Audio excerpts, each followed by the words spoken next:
So here, kind of relating to the last story, we have Aiden Bai, who is the creator of Million.js, which just like made performance better. He also has, I guess, this company Ami.dev for, I think, vibe coding essentially. And he also had like React Scan, I believe was also created by him. But he's asking, why do we need MCP if skills exist now?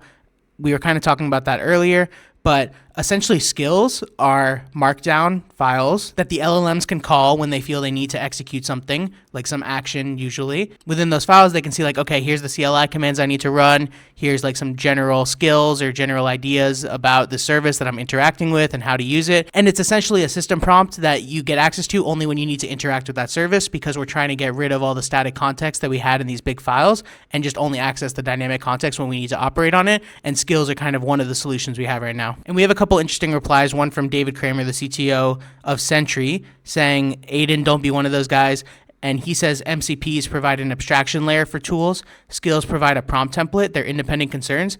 And I agree with that. I think you do want to have a skill that explains like how do you operate this service, or what are some key practices or best practices to operate within this service. But then from the MCP side, you do have these standardized signatures for the functions and the tools that can be called. And the LLMs have gotten so much better at using MCPs. I remember I did a hackathon for them like 3 to 6 months ago, and I was still super new to MCPs at that point and didn't really have much experience, but it felt like they didn't really work that well, or there just wasn't that much being exposed. But now, like especially with the Jira and the Confluence one, it just works so well. It really blows my mind. And then Lee Rob also says there's a lot of helpful data behind auth. MCP gives agents access to that data.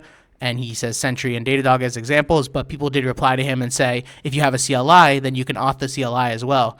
Like at some point you do need to manually intervene, type in the password, do the passkey or whatever, but you can use a CLI for auth and you can use an MCP for auth. So skills are kind of more, I think, towards what David's saying, where it's a prompt template to be used for the MCP tools.